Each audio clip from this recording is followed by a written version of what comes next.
Welcome everyone to the Zorich Podcast. I am Chris Zorich, and on today's show, we have a true American hero who was awarded the Purple Heart and the Bronze Star, former Pittsburgh Steeler and four-time Super Bowl champion, and star of his own one-man show, Rocky Bleier.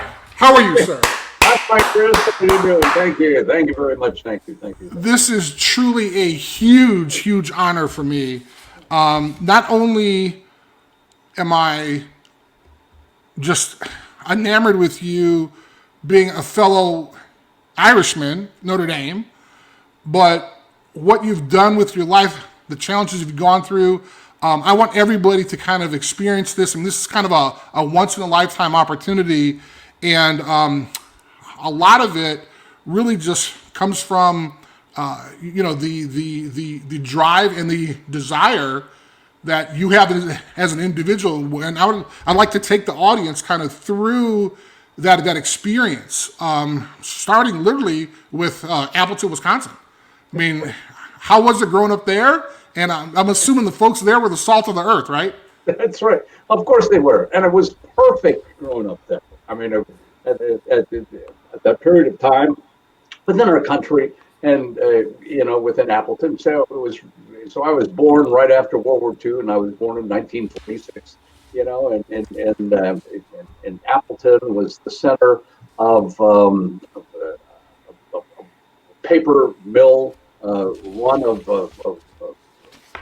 plants that came from Green Bay down to De Pere, down to Little Chute, Tacoma, Combined Locks, Appleton, Neenah, Menasha, down into Oshkosh. So, but it was a blue collar, hardworking, just kind of an all-American team. I mean, city. And so then, also at that point of time, there wasn't a whole lot of conflict. There wasn't that much television. Television didn't come in until 50. I think we got our first television set in 1958. And so you were just growing up in a neighborhood. The church was, the Catholic church was a half a block away. The school was a block away, and all your friends were within a 4-block radius of where you lived. So it was kind of that idealistic, I suppose, a period of time in one's life. And you just were growing up, didn't know any different, didn't know any better. My father was in the bar business, and we lived there at the bar. And had lived behind it, and then in '57 they remodeled and put an apartment upstairs. My best friend lived next door. His dad had a bar right next door. So how did you get involved in sports? Was it a sports family, or was it just that's what kids did? That's what kids did. As we grow up, and as you well know, whether in your neighborhood. You just, you get out and you played, and, you played baseball or you played basketball. Football was, we didn't start playing football probably until junior high. There wasn't Pop Warner. There wasn't all these leagues that would take place. And so most of it was baseball, we'd get some basketball then. But we put our own teams together, so the the recreation league was big. Now, Paulie Schreider, my next door neighbor, was an integral part of organizing he was one of the guys. And so I can remember the first time, I think we're in 4th grade, and we put our own team together. And so my future brother-in-law was in the 2nd grade at the time. And so he was a good basketball player, because he owned a basketball, so we allowed him. Right, exactly. Anyway, but we had to go out and get our own uniforms, and so so we had to raise money. We were at the point we had to raise money for our own uniforms. We bought our uniforms, and they were slick uniforms. I think they cost us $9, and they're silk and everything. So anyway, but as life goes on during that period of time, you just played, and I didn't think I played football. As a matter of fact, I played football in the 5th grade, and then the 6th grade, they canceled sports at Catholic. And then in the 7th grade, I came down with 𝐑𝐨𝐿𝐤𝐲 disease, where you grow and your ligaments don't attach. as Right. as solid as they should. Anyway, so I did play football in 7th grade. 8th grade, I came back, and I played football in 8th grade. I was the quarterback in the 8th grade. And then you go to high school, and Right. so I think the amazing thing at that time, or for us, it was that what took place was the baby boomers, this generation coming of age, and so Right. now schools had to be built, and so the first Catholic high school that was built in Appleton was called Xavier. There was only one other one, and that was over in a little town called Menasha. It was St. Mary's Menasha. Okay. So they established the school, started the school, ultimately developed their own league, and we had a wonderful coach who had come in to take over the basketball and the football program, and he was dynamic. I mean, he got the most. Torchy Clark was his name. But during that period of time, when we first joined the conference, I was a sophomore in high school. My sophomore, my junior, my senior year, we never lost a football game. We lost 4 basketball games. We won the conference all those 3 years. We won state. We were the #1 ranked team for the state of Wisconsin, both football and basketball. We won the state. That's amazing. My junior year, and lost the championship game my senior year. So that became the basis, and it was good players, not great players, not big players, but players that played together and had a sense of who they were.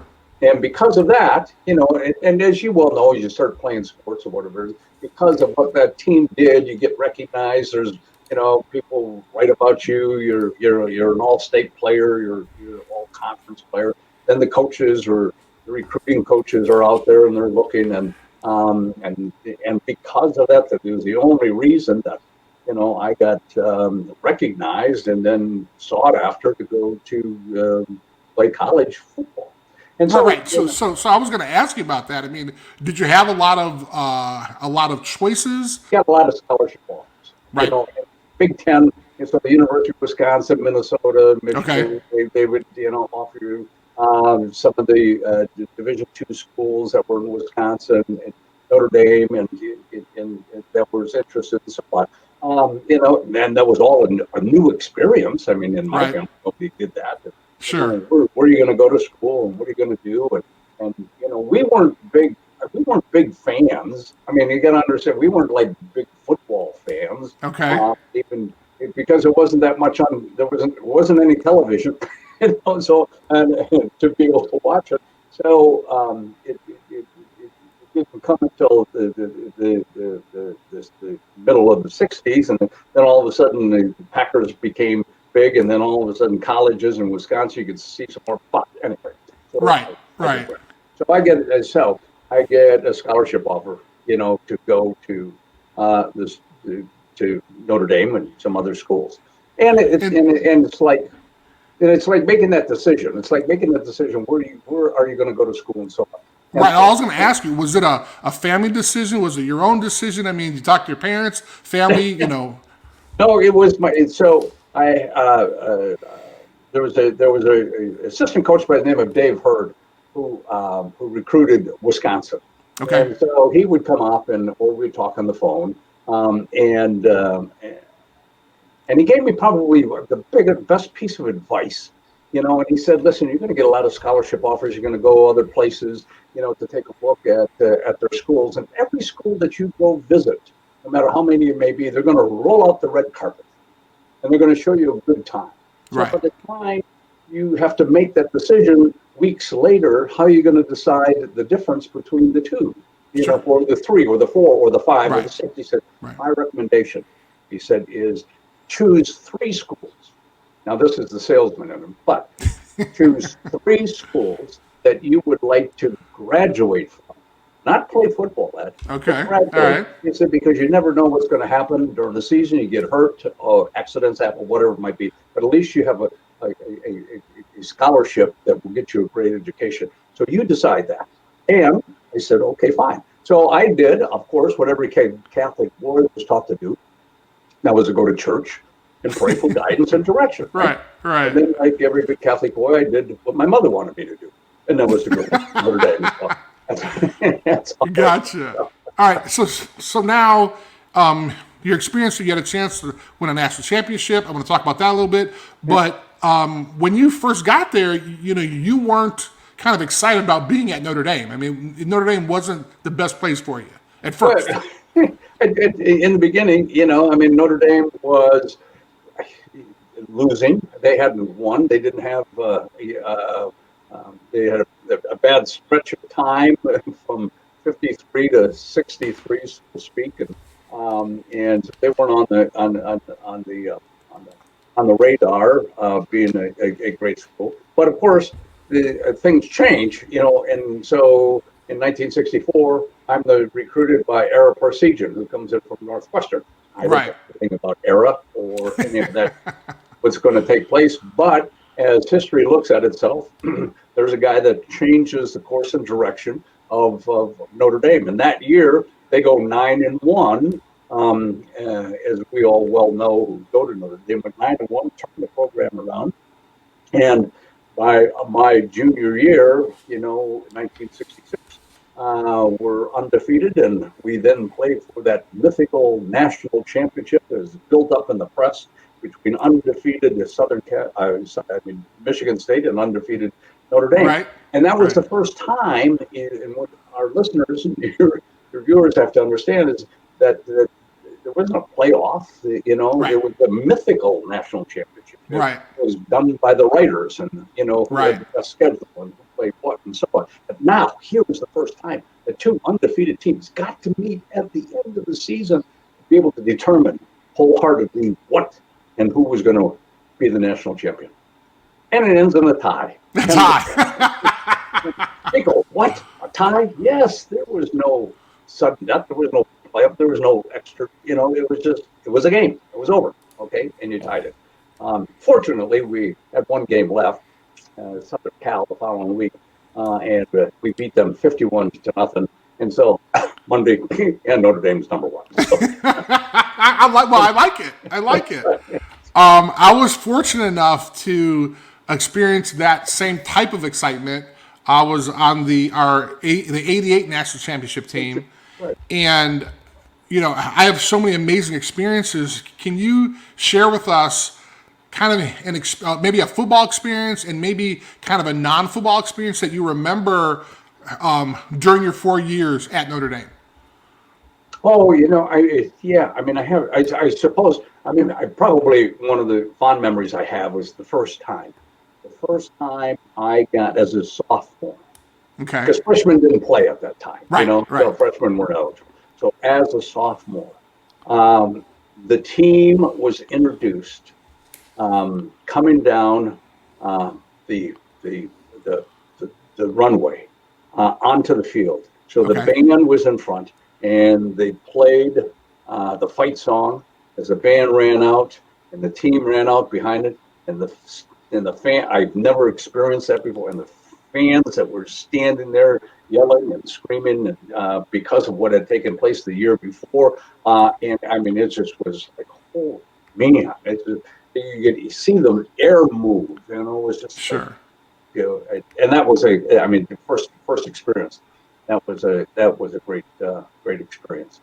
Then, as you get involved, the Michigan State game, that game of the '66 was a great game. But just those memories of going through practice and knowing guys and so on, and then the student body. And I think that people have to understand is that Notre Dame athletes, you have no privileges. They have no rights. They're just like everybody else.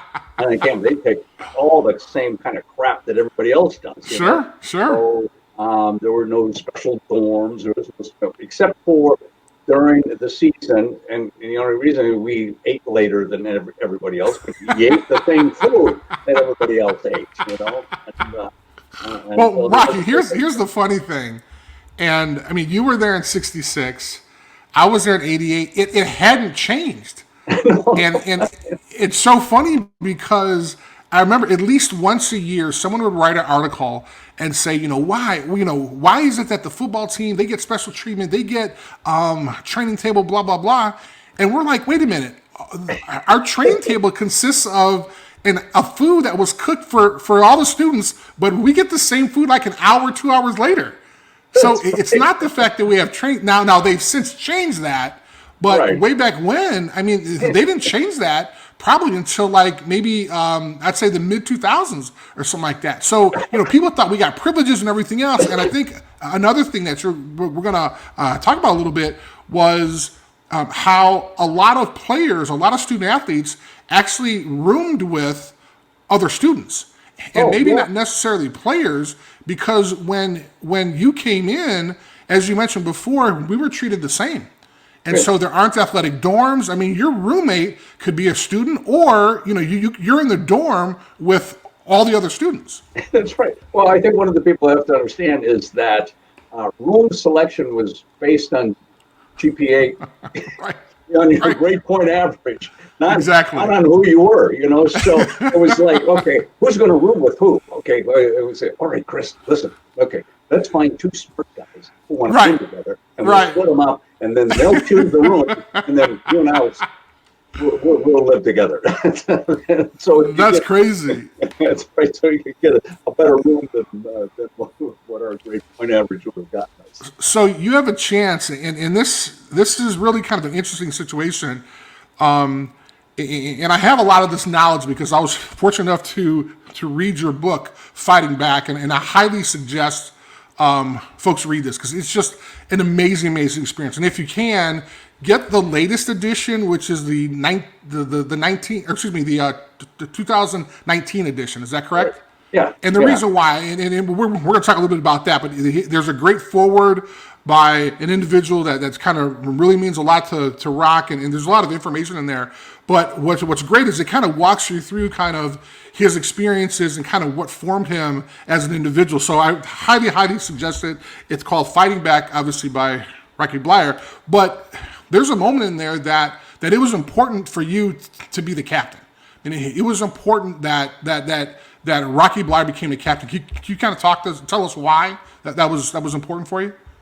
Well, I think, I suppose for me, and at the time, as I reflect back on it, as a player being a part of a team, you want to make a difference. You want to make an impact. You want to, hopefully change things. You might not express it, but I think inwardly, everybody there on the team wanted to be recognized in some aspect, of their lives, what they could give back to the team, and being captain of Notre Dame football team, So here you go. Okay, all right. Here's the deal. Can I be an All-American? If I can't, can I be captain of the? Can I be the leading young gainer for Notre Dame for all time, and then become a well-known All-American, and or can I become captain? So, well, I think you should become just captain. I mean, interesting. You don't have any talent to go any further than that. So, well, it's funny because in the book you mentioned that at that time a lot of the captains lived in Soren, and I was fortunate enough to live in Soren as well, all 4 of my years, and just having a chance to kind of understand the tradition. And the folks who don't know, Soren Hall is actually right next to the church on campus, and actually the school, the university, started in that dorm, and so it's actually called Soren College because we're all kind of snooty because we're better than everybody else. But the idea was that the college actually started there. It was right next to the church, and so it was really interesting because it's really a historic dorm for student athletes. A lot of times, and since the captains, after they kind of ran their term, a lot of the Notre Dame quarterbacks lived in Soren Hall. Right. And so it's kind of interesting because it was able to kind of keep this tradition going. So do you think you're good enough to get drafted at this point, or do you just love the game so much? I mean, kind of walk us through that. So okay, so we've had I'd say at Notre Dame, so under era, so we had success, and going into that my junior year we won a national championship. My senior year we lost 2 games that season, but we had a winning season. And just the exposure of Notre Dame at least got your name out there for sure. And I remember the weekend of the draft. I'm going to tell you this is a story because, unlike today, where you got everybody's got a camera or TV camera in their room, right, anticipating the draft and the celebration that takes place. Of course, none of that happened back then. And the draft was a 3-day weekend. Friday began the draft with the first 4 or 5 rounds, 6 rounds, and then Saturday was another 8 rounds or so on. Right. And we had 17 rounds to go through, so it was Sunday. So Sunday we come down to the peons, and not I didn't even pay any attention about Friday. Saturday was, maybe I don't know if anybody, a couple guys from the team got drafted on Saturday. So my roommate was a teammate as well, and another teammate.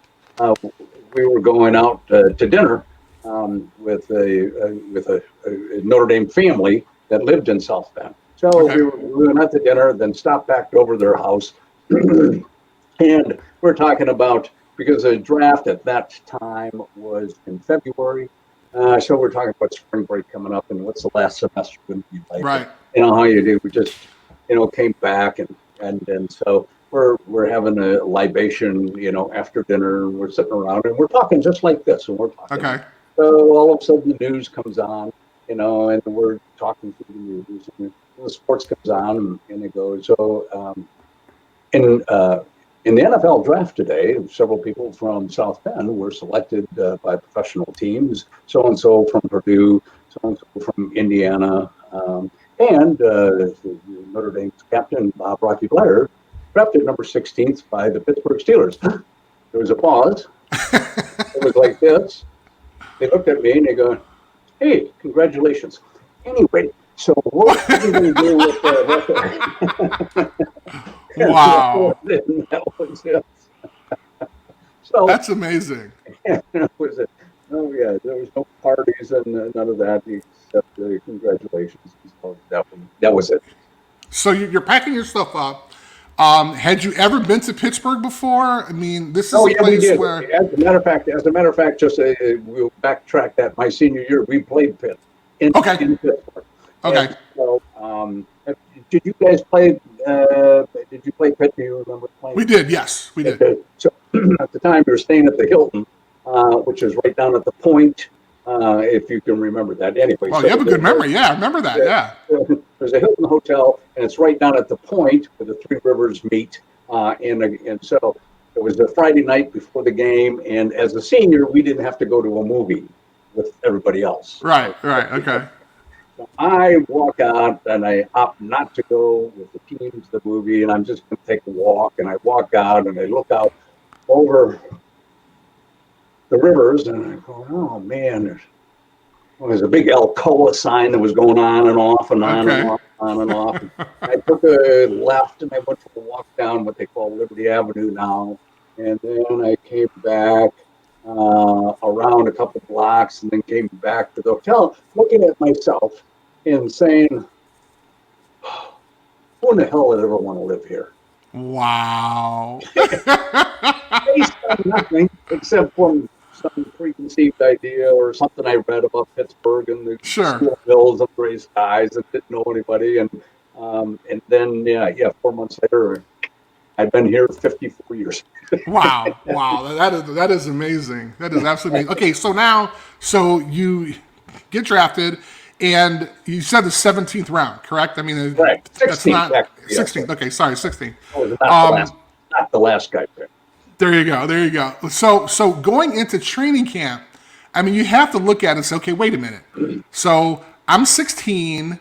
There's 15 guys ahead of me, not necessarily in that same position, but what are the chances of me making this team in the 16th round. Well, and I didn't think about that, about making chances. I just thought about the opportunity. And interestingly, it was just, I don't know, there was a certain sense of confidence, and all you can do is do what you do. You can't make the final decision. I mean, because that's up to some assistant coaches and so on and so on. But I do remember this, and they didn't know what to do with me, because at Notre Dame, I did play running back, but we also put the running back in a slot position and receiver to some degree. Sure. So anyway, I'm coming to, they already had their big stud running backs that they had drafted, and I'm kind of like a flanker back, somewhere a mix that falls into. So here's the deal. So we're going through some blocking, and the assistant coach says, "Listen, they changed the rules this year on crackback blocks. You now have to get your head and your shoulder in front of the person that you're going to block. Okay. In the days you could block them in the back. I mean, you could crack them in the knees, underneath, and so on. So they've changed that. Now, what we want to do or don't want to do is that we don't want to give away if it's a crackback. We're going to still use it. So, can anyone here get into a left-handed stance?"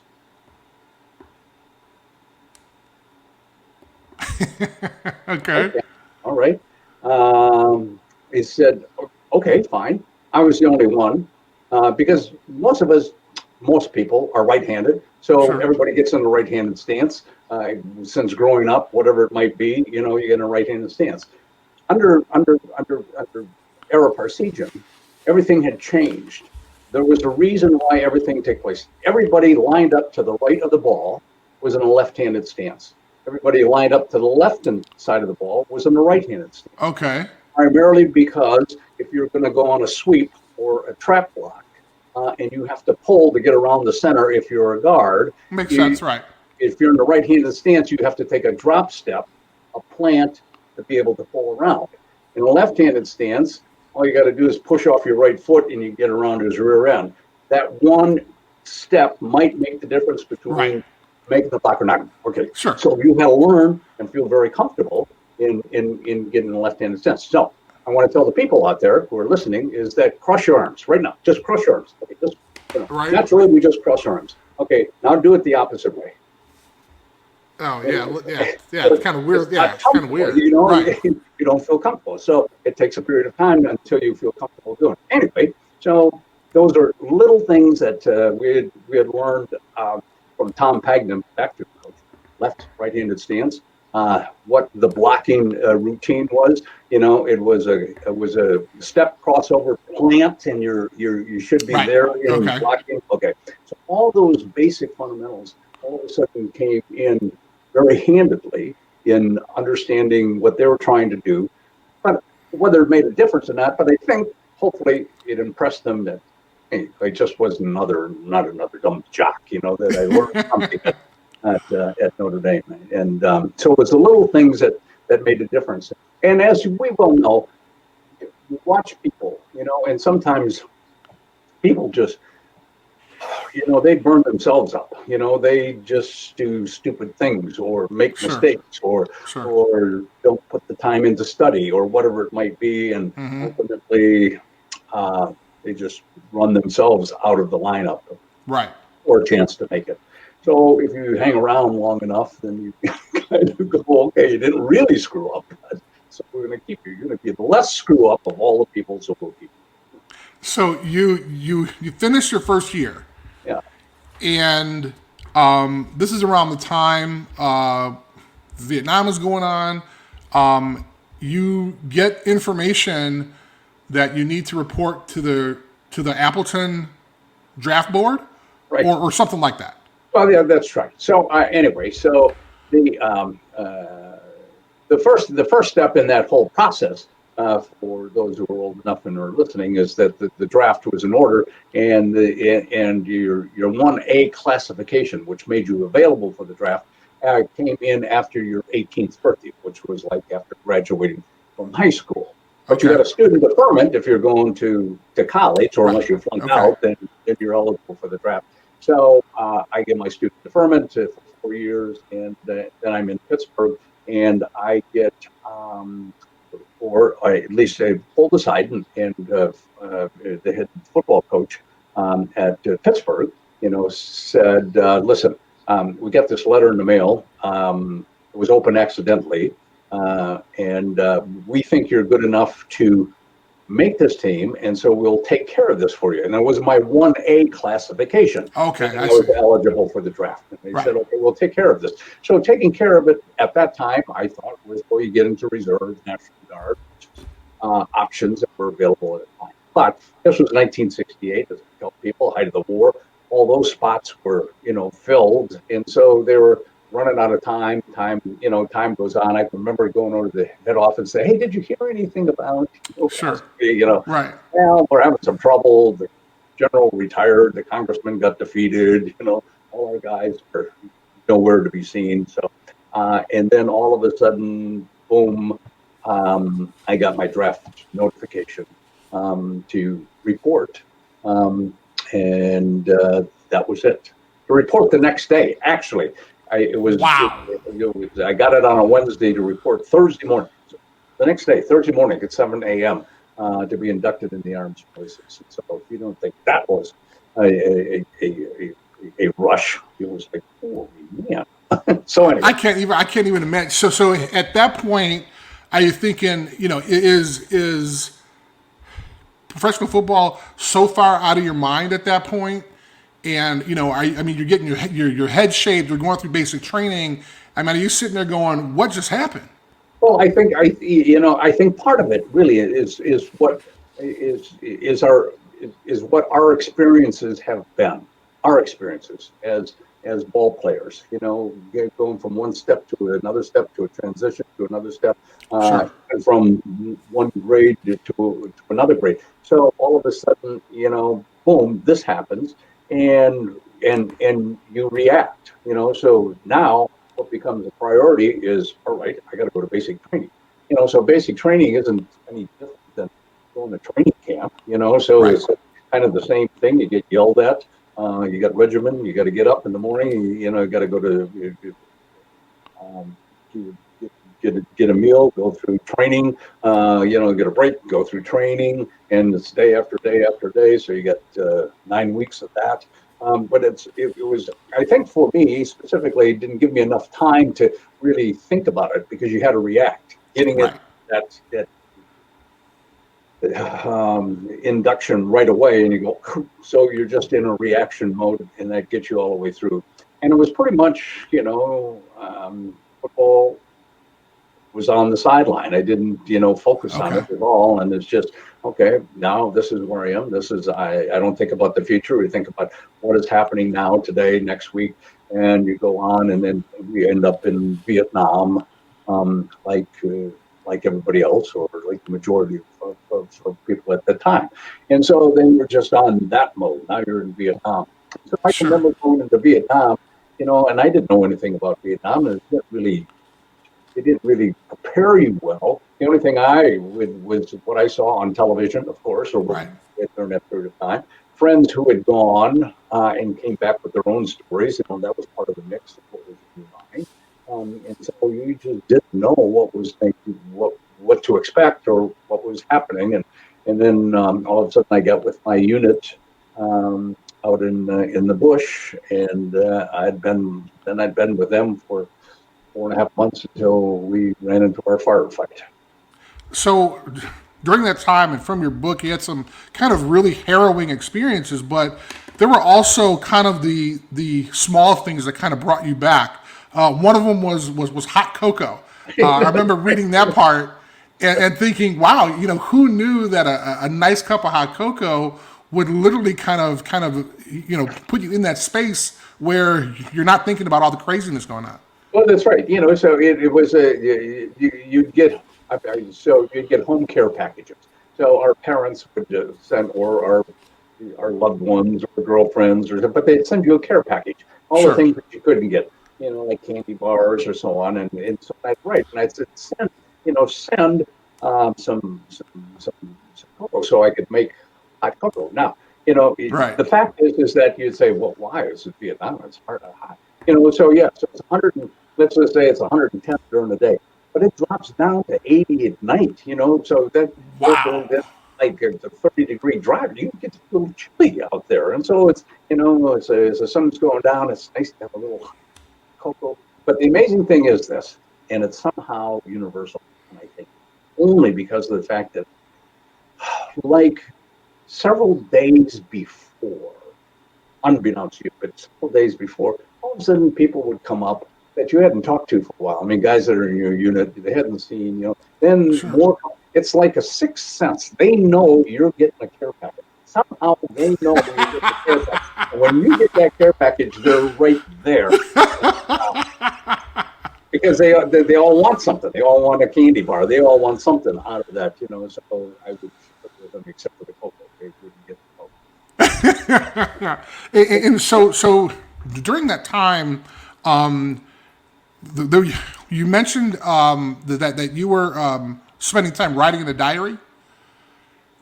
Oh yeah. Was that something that you you wanted to kind of document what you had been going through, or was it something that you felt, hey, maybe my kids in the future could see with this? I mean, what was the? I think the impetus was that. I mean, whatever, the impetus was okay, fine, to do that, or to Okay. write down some thoughts, to write down, what had took place, and and like all good ideas, they sometimes just become an idea. So you start it and you start writing, and you go, the first time, like 2-3 pages, Right. and Right. it goes, and then all of a sudden, after a while, it goes down. Oh, geez, I gotta write a line, 3 words, but it just helped, at that time, kind of put things in your feelings and thoughts in perspective. Sure. So you mentioned a little bit before, but you guys ran into some firefighting, Right. and there was you were injured, you were shot in your leg, Right. and then during this around the same time, there was a grenade that went off as Right. well. Yeah. Can you just kind of and I don't want to I respect your feelings, but Well, I mean, okay. So so what had taken place basically, to set this up very quickly is, so in Vietnam we worked at within the battalion. The battalion had an area of operation, so we worked off of 2 landing zones. Now the landing zones were all the artillery was set up, so at either end of this area. So we'd have one company in the field, one company on the landing zone, one company in the field, one company, and you would rotate down into the valley, come up on another hill. So we worked out of LZ West and LZ Superior.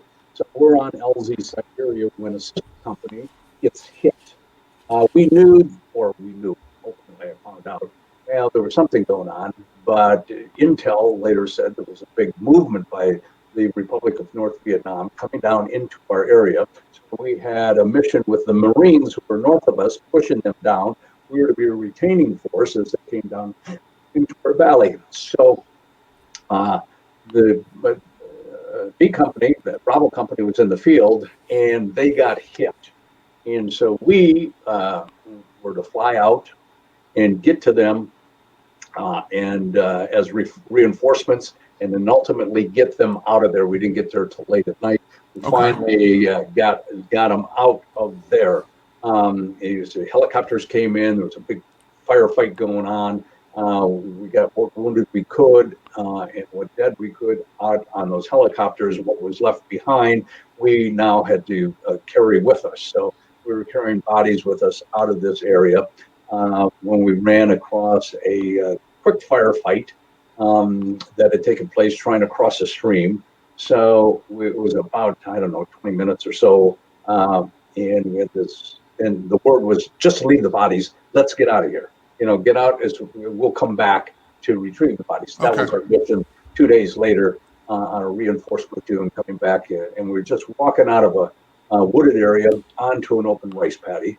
Obviously, the words were keep your eyes and your ears open, head on the swivel, enemies around. I was 8th in line. I was carrying an M79 grenade launcher. And so I took a couple of steps onto that open race paddy with my point man, who's now maybe 40 yards in front of me. Saw movement across the berm. It was an excitement. Made a mistake. It was a human mistake. Rather than stopping the rest of us and assessing the situation, right. He hollered, gook, gook. Shots broke the stillness. They started to run. He started to chase them, pulling everybody out in the middle of the race paddy when the machine gun started to level the area. And bodies diving left and right. Wow. Behind protection into the race paddies. I crawled to my hands and knees to the end of the race paddy, found another one below us. 4 guys were pinned down. I saw the machine gun nestled in the hillside, maybe 150, 200 meters away. Since I was a grenadier, my responsibility was to get the artillery as much as I possibly can on that position. So I rolled over my side, reached a grenade, and that's when I got hit the first time into my left thigh. So discharged my round, dropped back, put a tourniquet on the and got on the wound, and then got behind some protection. Got enough firepower on that position, get the 4 guys who were pinned down. And then the medic came over, and he and I called back to that wooded area in which we left. The rest of the platoon came back about 20 minutes later. We set up another defensive position under cover. And they probed our perimeter and got close enough when I saw this grenade come flying in end over end, and it hit my commanding officer right in the middle of the back as he was lying prone trying to assess the situation. And it bounces off of him, and it bounces towards me. And as I get up to jump, it blows up, and I'm standing on top of it. It blows up. Jeez. Right foot, me, and thigh. And again, we're in another firefight until a platoon finally fights its way down and drags us out of there. And so we get to the secured area, and helicopters come in and took us to the grenade station, and go to Da Nang. And then I spent 3 weeks in Tokyo, and I came back to the States, where I spent 9 months in the hospital. Now there's a part, Rock, where you mentioned this in the book, where this unknown individual, and this is for me, I got chills kind of talking about it. I just respect it so much that it was a challenge getting you're injured, right, to where you had to go. Right. And you're talking about, I forgot how many clicks it was. I don't know how far clicks are. I apologize. But it was a distance. And This individual who you say you don't know put you on his shoulders, fireman style, and took you. Carry. Yeah. And so, what you have is you got adrenaline happening at that moment in time. With all the troops, so platoon comes in, we're trying to get you out of here, and so they throw me, since I can't walk, they throw me in a poncho liner, and they grab one corner each.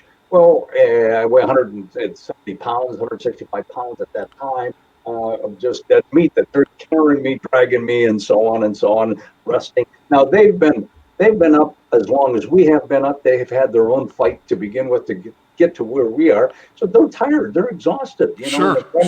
And so they drag me through the night, and they finally, they set me down, and then they go, don't worry, we'll get a stretcher to come back for you. We'll get a stretcher to come back for you, and so we'll get you to the helicopter. Don't you worry, blah blah blah. And then, and at that time, it was like, oh, okay, fine. But all the adrenaline in my body started to wear off, and now the wounds were like really aching, and so as I tell the story, I said 2 black hands out of the evening, reach down, pick me up, throws me over his shoulder, and he starts carrying me towards the helicopter, and he puts me down, catches his breath. Picks me up again and continues on until he gets me onto that helicopter, and I never see him again. I don't know who he is, where he's from, what his name is, even to this day. But and you have to go back to that period of time, especially where we are today about Black Lives Matters and so Sure. on. But there was the unity of, like on a football field, of a teammate, and there's no color barrier, there's no religious barrier, there's no, it's just something that we share together, and this is what we have to do. And so I'm forever grateful for his actions at that time, wherever. So if you had a chance to see him now, I mean, what would you say? I mean, what would that conversation be? Well, what were you thinking? What were you thinking? Where are you thinking? Over there. So it would be interesting if you remembered it, even if that was, because you just react at times, of the situation. Wrong about it is, you don't think that there's a story out of it. You don't think of anything thereafter, and it's amazing. And I really think that it comes and goes, because after all these many years, no one's ever called up and said, "Hey, I was that guy." Right.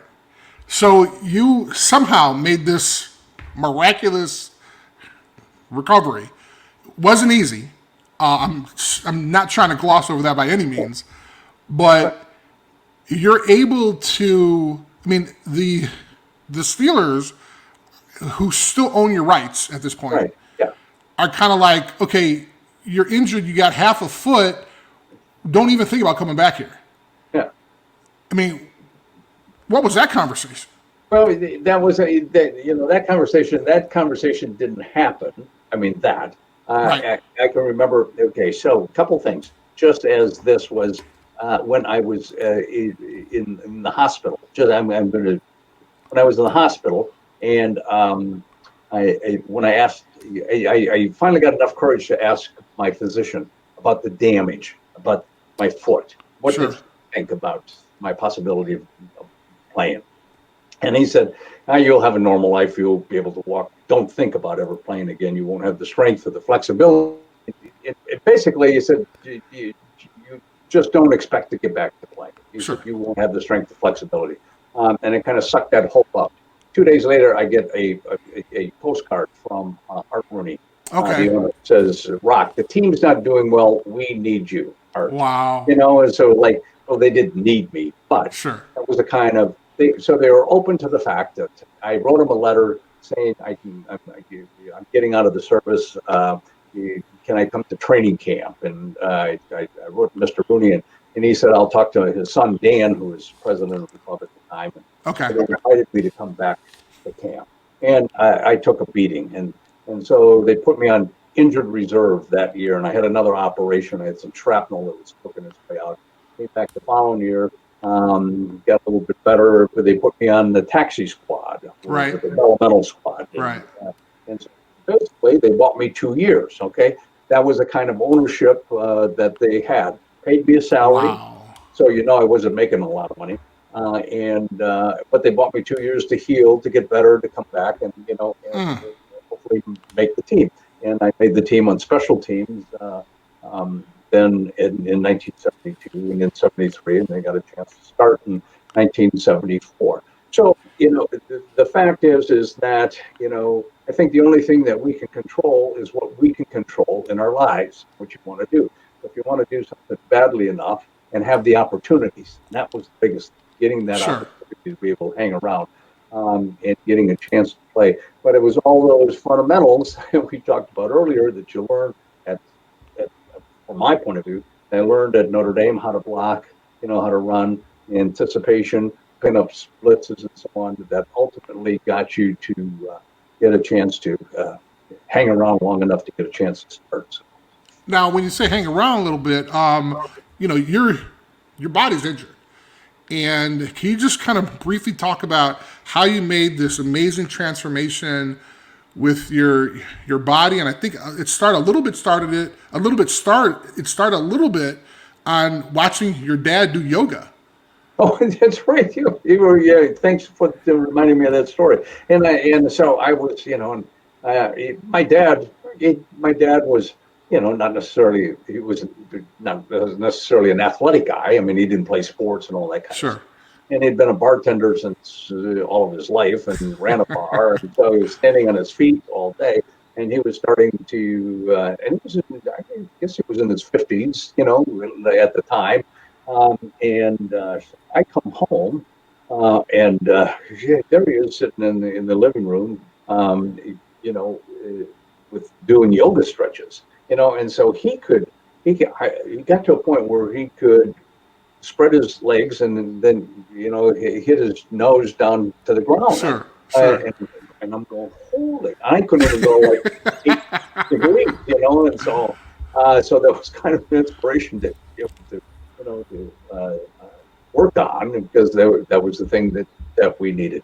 So I mean, the point is that, so an opportunity exists, and so you got to take advantage of it, and and all those how can I say, the insecurities that we have, and mine was not being big or tall or extremely fast, but there are things that you could work on, and so I worked on it before. So size became important, strength became important, speed was important. I can remember going back to the Steelers early, as you said, in 70, 71, they hired their first stretching coach in 1971, or 72.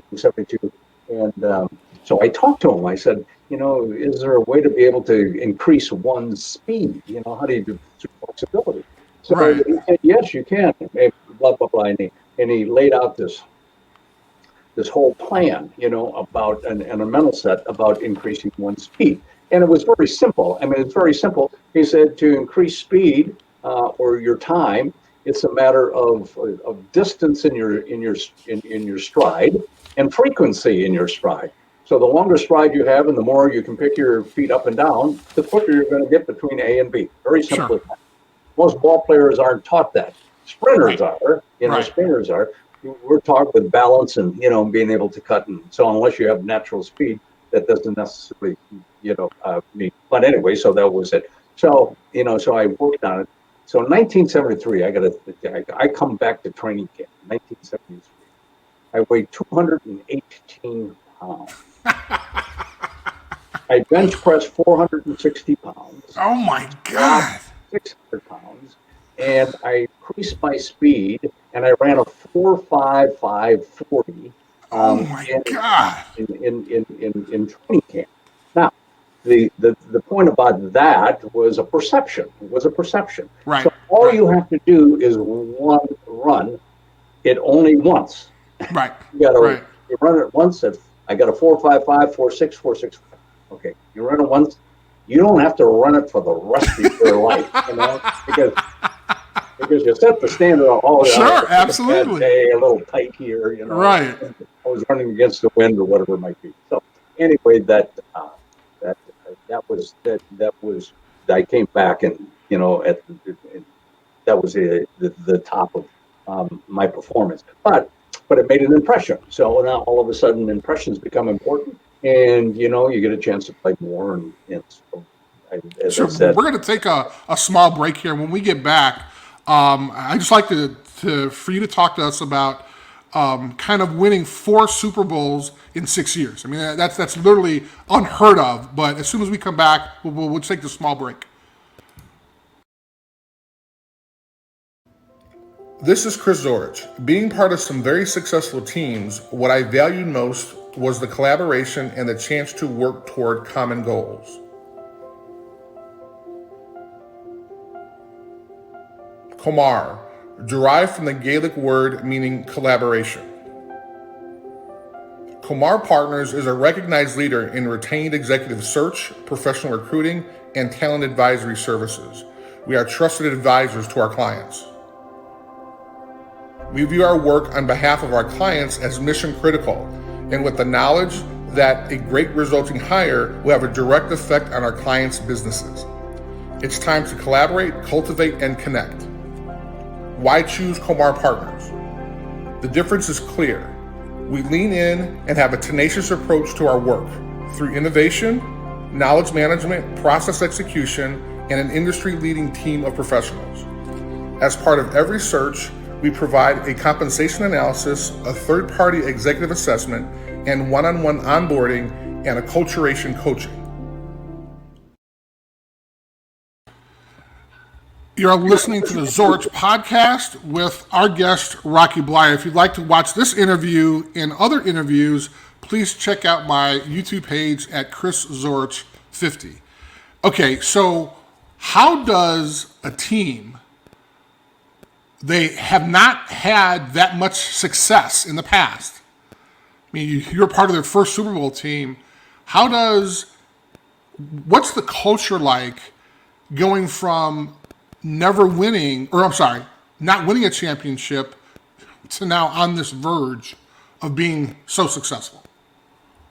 Well, so you have to understand, I mean, the Steelers were started in 1933, and for the next 40 years, it was the most losingest team in the NFL at that time. And so you had an owner, I mean, Art Rooney was a wonderful owner, and he'd been in the sporting field, he was a gambler, horse races, and he was a promoter, boxing fights, and so on. And so he was a North Side guy from Pittsburgh, and everybody really loved, Mr. Rooney.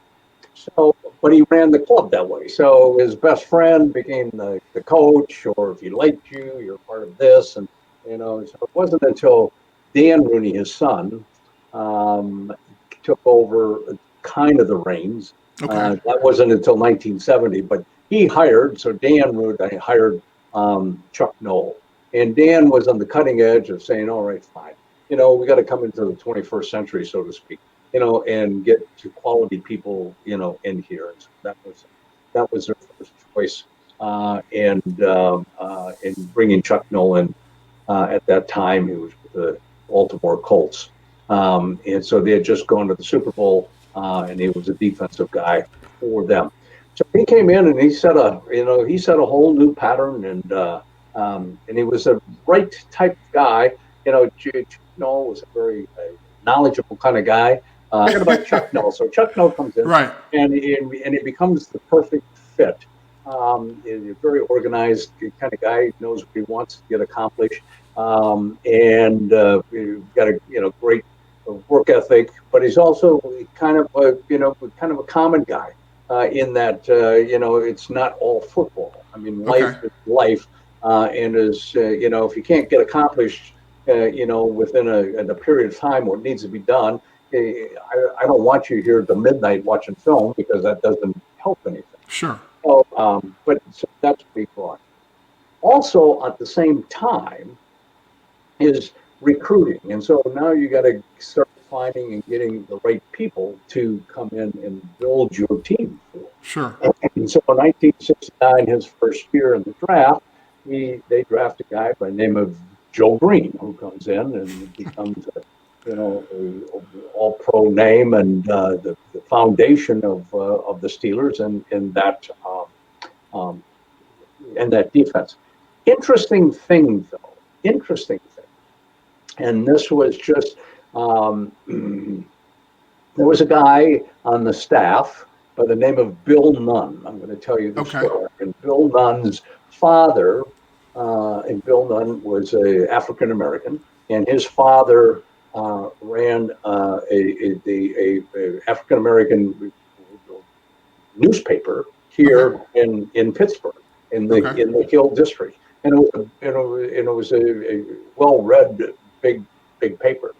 So young Bill, part of his job with his dad, was that he would scout all the black schools down south, sure, and for All-Americans that would be on their All-American list and so on. Okay. We have great rapport with all the black coaches down there, and gotcha. So Mr. Rooney hired Bill as a permanent scout.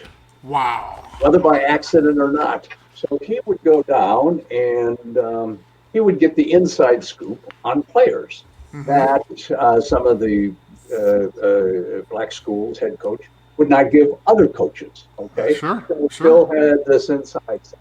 All of a sudden, we start getting, so we got Joe Green out of North Texas State. We got Wow. other defensive end out of East Texas State. Ernie Holmes, our other tackle, out of West Texas State.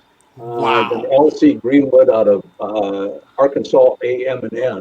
Ah, And then we get, Lynn Swan comes from Southern Cal. He played in sure. high school. But anyway, so we start getting Mel Blount comes out of a small Southern school. And Hall Wow. of Famers that they had inside information on. So all this That's connections amazing. come together at one time, and they start building, they start building a team and a foundation and a belief system. And so it wasn't until 1972, that we have a successful season and play the Oakland Raiders, and then the Immaculate Reception takes Right. place in history and super history, and we get to go to the playoffs, and that was the beginning. But it changed the course and direction of a steel blue collar working town who had Right. 40 years of losing.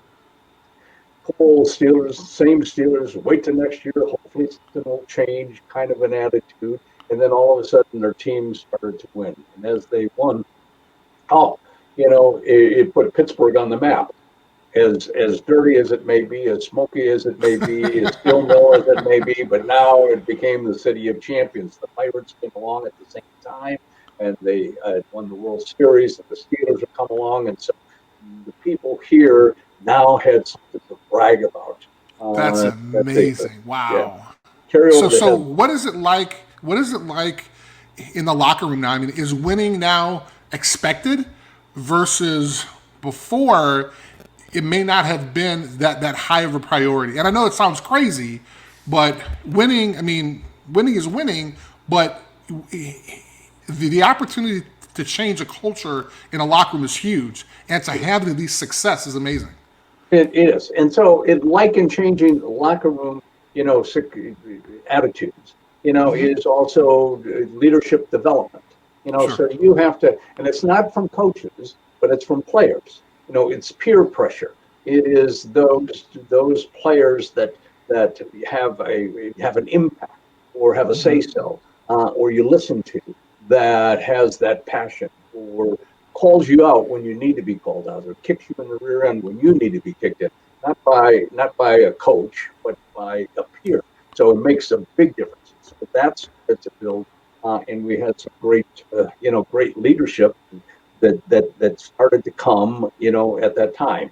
Joe Green was when Jack Lambert, became a big impact in leaders, and other people, took that realm. Bradshaw came in as well, and so and then we get to Swan and Stallworth, and we start to win, but yeah, so it's a culture and it's a belief that ultimately, like any place or any school, that you got to believe in yourself, that pulls it together, and have the talent, and then believing in that talent. So I got to believe as a player, that we got the best defense going, or the best offense going, Right. or the best teammates, and there's no way that we should.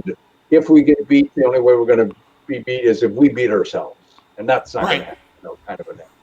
So from your experiences, throughout, your young 20s, being with the Pittsburgh Steelers. I mean, what's your idea of leadership? You mentioned a little bit before, but the idea of, I mean, one just doesn't do what you've done, and not have an understanding of what leadership is. So, Right. can you kind of share with us what your take on Well, leadership is? I think leadership. I mean, leadership is, people say, well, I'm not a leader, or there's certain kinds of leaders or defined leaders, but basically it is, living up to your potential. I mean, leadership really is by example, of working hard. You don't have to be vociferous. You don't have to stand on a pedestal to give speeches to be a leader. It's what you show, what your commitment is,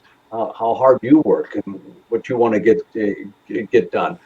be empathy with some other players. But it's kind of a mold. And we had those players, and so John Stallworth. I remember John Stallworth as a rookie coming in, and he influenced me because John just worked and worked and worked, and he'd dive and he'd catch, and he wasn't the first round draft choice, he was the fourth round draft choice, but he and players like that, that Right. is very quiet. You just go about doing your business, but they have an effect on everybody else about doing their business. If they can do it, well, geez, what about me?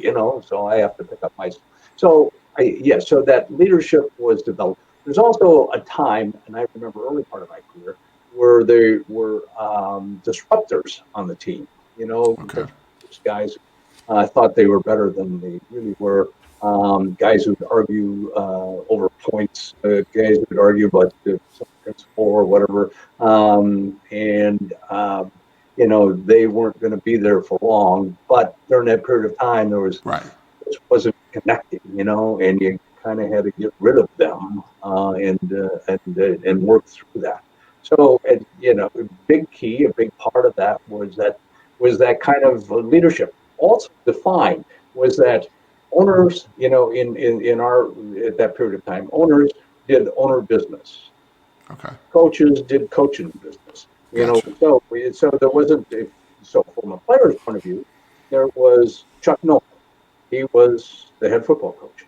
He made the decisions. There wasn't an owner that was trying to be a head coach. Right. There was a general manager that was trying to be an owner, and so on and so on. We didn't even have a general manager. So everything went through Chuck as the voice of the team, and then owners took care of whatever business they had to take care of and so on. They didn't have a big input about this or that or changing this or giving plays, or maybe we should run this or so on and so on. So kind of along those lines then, I mean, what does the Rooney family mean to you? I mean, you're talking about taking some scrappy kid from Appleton via Notre Dame and staying with you when a lot of folks may not have. Well, that's right. And it's not only me. So it's not only me. I mean, there's other examples. There's other examples of players, that they've helped that nobody knows about, that it wasn't in the press, that was behind the scenes, and it's really just part of who they are, how they operate, and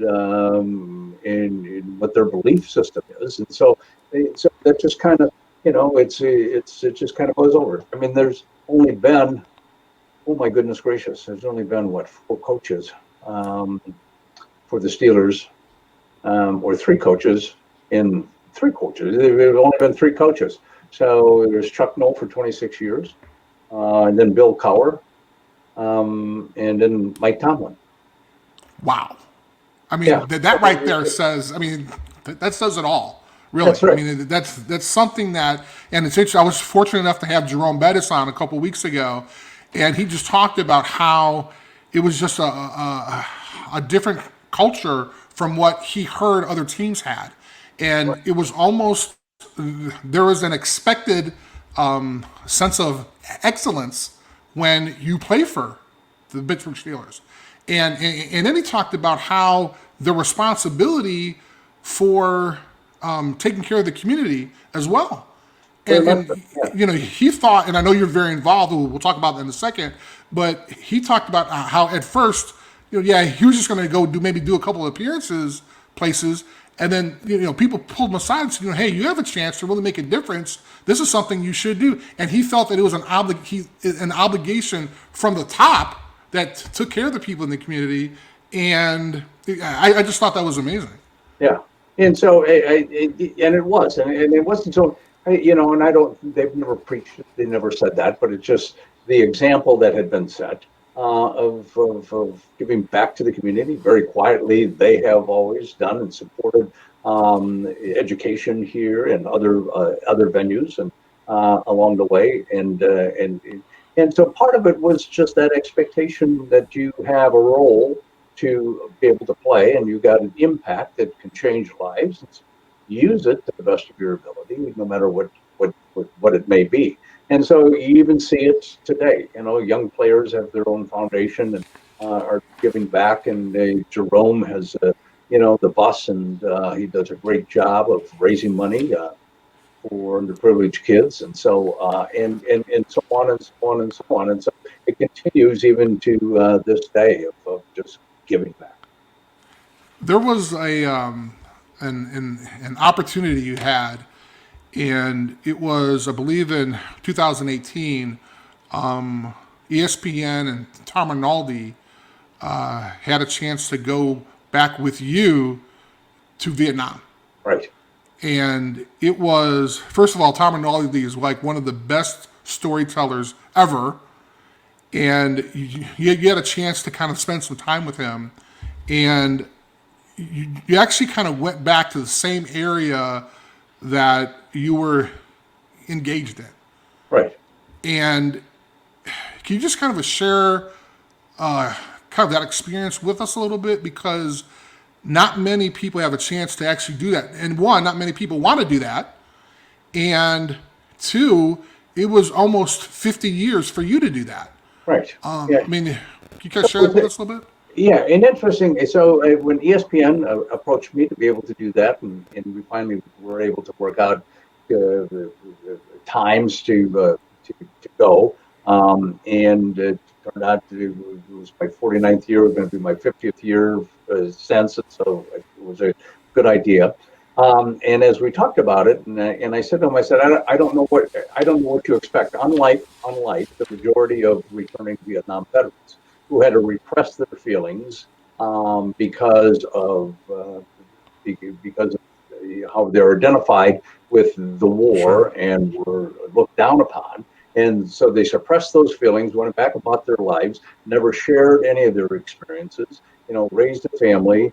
Nobody ever talked about it because they were never asked. Well, I come back to a high profile industry that asks me questions. How do you feel? Sure. So, and so it kind of raised the pedestal a little bit. And I got to talk about it in an atmosphere of acceptance at the time. And then I continued to talk about it for the next 50 years, So, Right. so from a catharsis point of view, it was like I've gone through all this process and stories. And so I said, I don't know what to expect, but let's go back. It'll be great to have that experience. So we go back and we go and find the location exactly where the firefight had taken place. And so now what you have to understand is that we're in a van, air-conditioned van. We're driving from Da Nang out to Hep Duc, which is about an hour and a half. And I'm sitting there in the van, and I'm looking outside and just subconsciously or consciously, I'm seeing all the changes that have taken place. There's roadways and there's traffic and there's townships and there's buildings going on, and there's people everywhere, and there's no. I mean, we used to take sweeps into this area, and I go up here and there's LZ West, in which we operated off of. We'd be down here and it'd be all rice paddies and jungles, and now it's just like 50 years later in any society, and Wow. things change. So subconsciously, I'm taking this in, and finally we get to the place, and so we go on, and we finally find the location. I think this is it, and so we start our interview in the field, and Tom ultimately asked the question, well, what do you feel, or how do you feel? And I have to tell you, out of the blue, I mean, it took me by surprise. Out of the blue, from the bottom of my feet, all of a sudden, this emotional rush comes up to my body. I mean, it's like getting the runs. I mean, it was like, holy God, my body just, and all of a sudden, I start to break down, and I cry, and I'm saying, why after all these years we lose. 58,000 soldiers died here, for what? Progress is still going on. Things, are up and buzzing, and they love Americans, and, and so on. And you go, why? What's your emotion? And it started, and the biggest thing was why? It was like, why 58,000? Why? For what? What actually, took place here of these lost lives? And I really felt just like, oh, really good, like flushed, and I told Tom, I said, oh, I don't feel good. I think we're gonna need to go sit down. And so he said, oh, come on, let's go. And we're talking about the story a little bit. And he said, here, have a seat. Have a seat. Here, sit here. And so I sit down and I pass out. So I Wow. pass out. I come to, and then there's 5 guys looking at me like, what happened? What? Is he alive? What happened? Don't tell me, So like, and so they, so we got things put back together at that time. But it's from that emotion. It was just that emotion. It just flushed my whole body.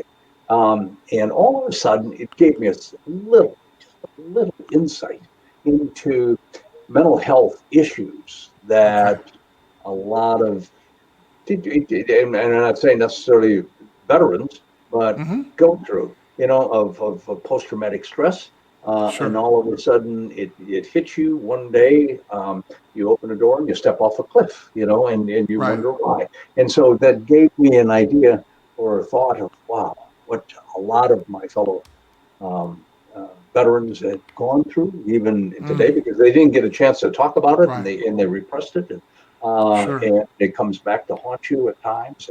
And even our young soldiers today who spend multiple deployments in the Middle East and having to live with being that separated, and the tragedy that takes place over there and coming back. So that was very emotional for me.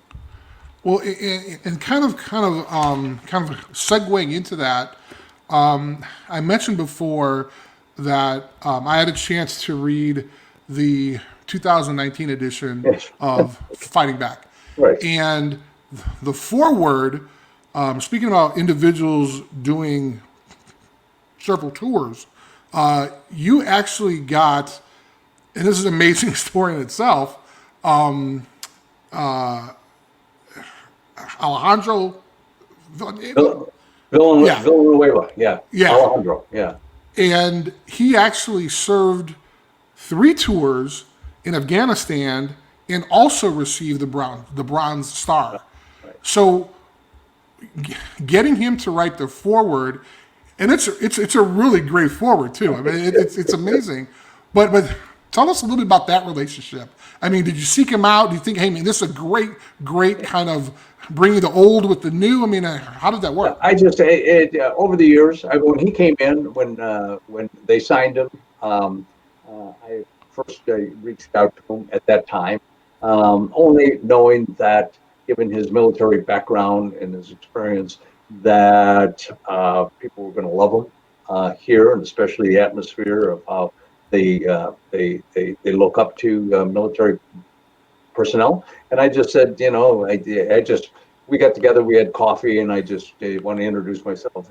If there's anything that I can do to help them or introduce them to people and so on, I said I'd be more happy to. And we just stayed in touch. It wasn't a big thing, and because he was trying to make the team, and and so on and so Sure. forth. But we've stayed in touch. And so I asked him, if he'd rate the forward, and he said, yeah, no problem. He said he'd rate the forward. Wow. And they did it, and I thought it was a wonderful job. Dang it! I said the kid's got talent too. He does. He does. And it gave me a sense of kind of understanding, kind of the recent. I mean, I played several years ago, but understanding what it meant to be in the NFL, but then again to serve your country, and I thought that was amazing in itself. And then having a chance to kind of write the forward for what has been an amazing career for you, I thought that synergy was absolutely terrific. And this is kind of going on the same lines, but can you talk about what your kind of idea is on service to your country? Well, I think, it's an interesting thing for, if you haven't been there, you don't know what it is. I mean, you don't know what it is, and you kind of in my case, and for those who have served their country, kind of understand what that is all about, of giving back and serving, and spending time. But it can be done, but it can be done in all different kind of aspects. That's just really living up to, having an opportunity to live in a country as we do, to have the potential of doing with what our lives of what you want to do. I mean, all those options are out there. And so I think there's a great responsibility of having to give back to your community, being involved in your community, giving back to your school, whatever that might be, and just saying, thank you for allowing me to be where I am and have the experiences that I have. And so it becomes very special. And I don't know if you can define it, but it's just, something that becomes part of who you are. Well, you've had an amazing, amazing life. And it's so interesting because as I was reading it, I know that you've done a lot of public speaking. And I just felt that, it's so interesting to hear about an individual's experience and being able to kind of transform that into your life. And then I was thinking, I was like, man, this will be a great one-man show. And toward the end, I think it was in the epilogue or something like that, you talked to you guys, you're doing a one-man show. And I thought it was so fascinating. I went to your website. People have a chance. Please go to RockyBleier.com because you'll have a chance to see a little bit of this one-man show. And I think it's a great production. And so I just kind of wanted to ask you, I mean, being able to do a public speech is one thing, right? But having a chance to kind of tell your story in a way that you're comfortable, in a way that people can kind of get a sense and get a feel, I think is amazing. So, kind of, where did that idea come from? And are you still doing them? And do you enjoy them? That's right. Well, the idea comes from having an idea. So one day you go, oh, and you're right. You're going, okay, fine. I've done enough speaking, to be comfortable on stage. And then you go, well, what if we did what if I told these stories? What if I told Steelers stories? So there was a book on the Steelers, and so I was reading the book on the Steelers and the Steelers stories. And I'm going, wow, I didn't know this. I didn't know that. What if I just told those stories, kind of a thing, and so on. So then, to take the next step, you have to have somebody go, hey, I think that's a pretty good idea. You have to have somebody tell you that. And so somebody says, hey, that's a pretty good idea. And I said, okay, well, let's talk about it. So how would you see it? So I put a committee together of writers, and so it turned out to be a committee of writers. And so I had to disband that after a while because we weren't getting anything done. And so 𝐁𝐥𝐞𝐢𝐞𝐫, who was a writer here in town, is a sports writer, but he wrote a play called The Chief, and it was about Mr. Rooney. It was a wonderful play. It's a wonderful play. And so I went to Gene and asked Gene, what he thought. And he goes, oh, yeah, okay, fine. So I got Gene to write the screenplay. And not the screenplay, to write the play. And so then we went out and raised money, and so it became it was going to be a one-night extravaganza, and so we did it one night at Heinz Hall at here in Pittsburgh, and then we brought it back a year later to do a run at the Public Theater, and then we did it the following year at the Public Theater, and so then I took it out and I did it at Notre Dame, and I did it in Wisconsin, and I did it in other venues, and so so we're still continuing to do it. As a matter of fact, hopefully it will be coming out on Broadway on Demand. Oh wow! Okay. We've taped it and filmed it, and we're in the editing process. And so they've had the express interest in viewing it and showing it. So but it was great. But things happen, and you have to have people that believe in you, and then and you got to have people.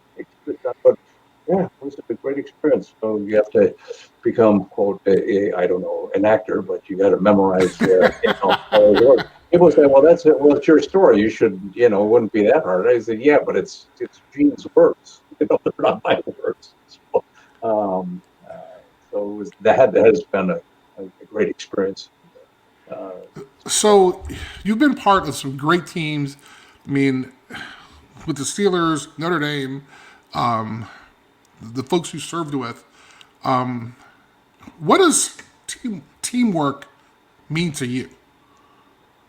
Well, it's just, it's just that. It's, picking up your part of the weight, and it's a compromise. It's not a dictatorship, it's a compromise of working together, of working out the schemes, of not necessarily overlapping or covering for you, but Sure. make sure that that you do your responsibility, I do my responsibility, because if everybody does their responsibility, then everything's covered. So when you start to cover for other people on a team aspect, then you start weakening different positions, to take away from you, so because you're over here and you make mistakes over here. So anyway, so it's that belief that you do your job, I do my job, together, we make a solid team, or a solid defense. And then it's, understanding, we're human beings. So, we have bad days, or we get weaknesses, Right. things get screwed up.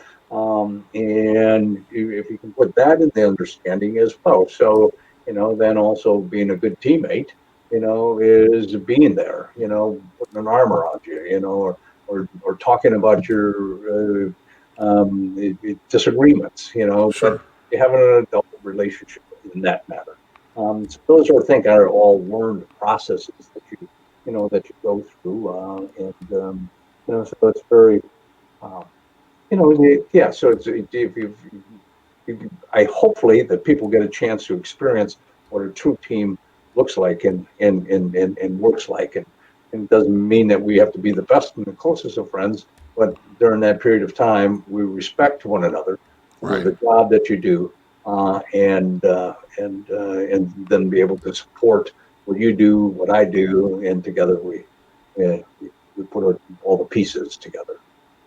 And this is my last question. But you're a very courageous person, and you're talking about kind of being undersized and having a chance to go to University of Notre Dame. You become a captain at Notre Dame. I mean, you've overcome tremendous odds. People have written you off. You come back bigger, faster, stronger. You have an amazing NFL career. I mean, you've accomplished so much. I mean, where does this courage come from? I mean, what do you, when you think of the word courage, I mean, what does that mean to you? Because, I mean, it's not like, I mean, people can, you could have folded a long time ago, but Right. you didn't. Yeah. And so, what is Rocky Bleier courage? Well, that's always a good question, and you have to answer it, because courage is one of those, we define courage, from our own perspective. There's a lot of definitions of word courage, and as I always say, maybe the best definition is defining what courage is not. Okay. So it's not running away from your responsibility or passing it off onto someone else. That's not a courageous act. Nor necessarily is it being headstrong and running to a situation, embracing it with everything you have, without knowing all the facts. But it's just really that moment of time where you take what facts you have and you implement it to take action. And that's the important thing, to take action, to move forward. So as you assess the situation, and then you go, okay, fine. What needs to be done here? How do I handle this situation?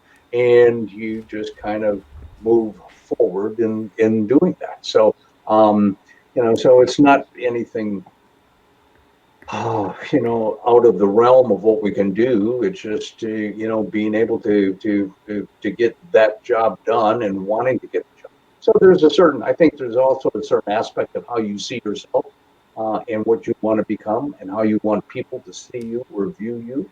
that becomes part of your who you are and what drives you. I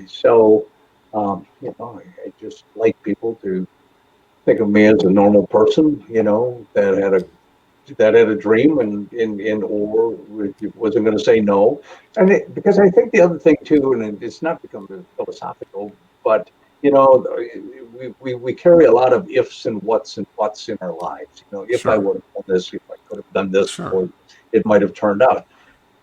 And the best thing you could do is try to erase as much of that as you possibly can.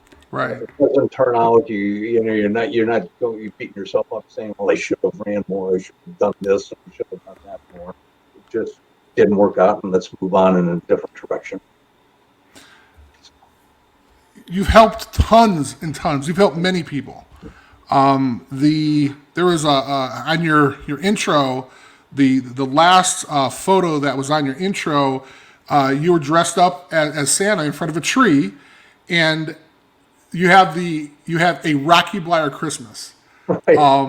So can you kind of explain that a little bit? And it's great because the proceeds are going to local charities in your area, or No, it's going to research for Alzheimer's and breast cancer. okay, Care for a Cure.org is the charity, and it's the only charity basically in the world that supports two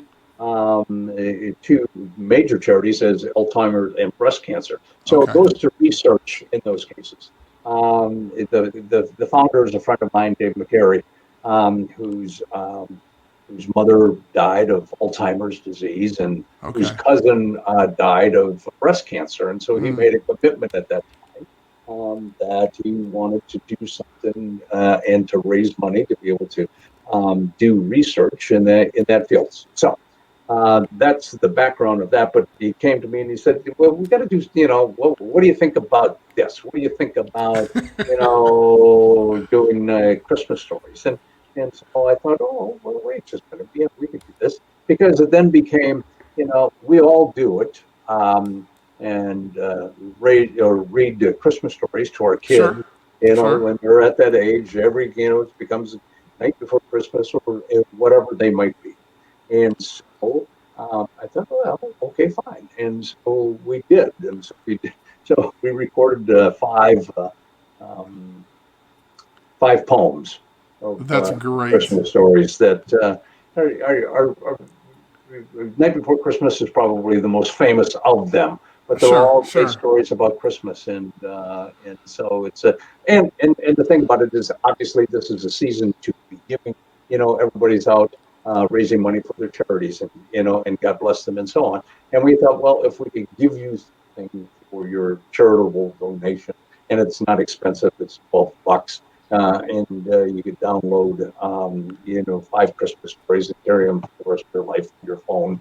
That is awesome. So anyway, that is absolutely terrific. That is absolutely terrific. Yeah. Well, Rock, this has for been... all your listeners out there, all you got to do is go to careforcure.org, rockybleier.com, and you can find it there. Perfect. I'm after we're done, I'm gonna have a chance. I feel like I've spent like the last 2 weeks of my life, involved in your book.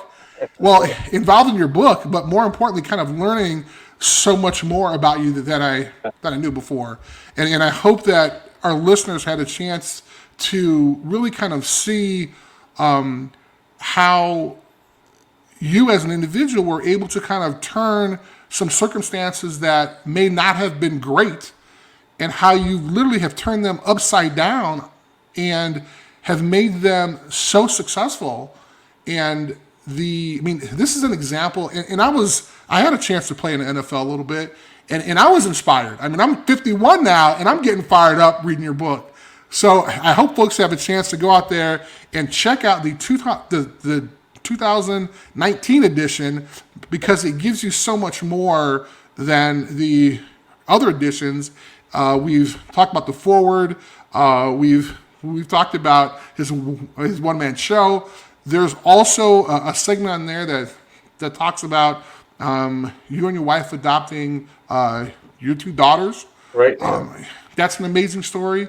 You've led an amazing, amazing life. And that's why I wanted to get you on, because I wanted to share a little bit of kind of the human side of really such a great icon.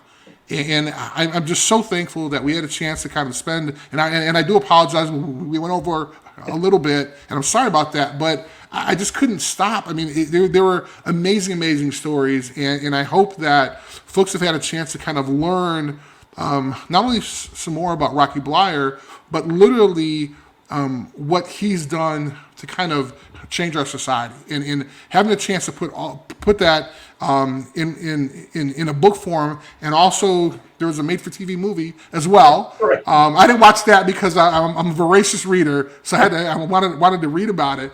But it's just phenomenal. So thank you so much for your time. I really, really do appreciate it. And if there's anything that folks can kind of take out of this, I hope it's understanding, what courage is about, what teamwork is about, what leadership is about, but more importantly, this is a young kid from Appleton, Wisconsin. And at the time when he was signing that letter of intent to go to Notre Dame, he had no idea what his future would be. But he made such an amazing opportunity for himself, but more importantly, created this legend of really kind of not only overcoming adversity, but taking it and beating the shit out of it.